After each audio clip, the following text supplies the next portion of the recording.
యోగ్యత లేని నాకు జీవ కిరీటమిచ్చుటకు ఏ యోగ్యత లేని నాకు జీవ కిరీటమిచ్చుటకు నీ కృప నన్ను వీడక శాశ్వత కృపగా మారెను నీ కృప నన్ను వీడక శాశ్వత కృపగా మారెను కృపామయుడా నీలో నా కృపామయుడా నీలోన నివసింపజేసినందునా ఇదిగో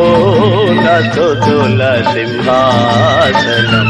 నీలో నివసింపజేసినందునా ఇదిగో నా స్తుతుల సింహాసనం కృపా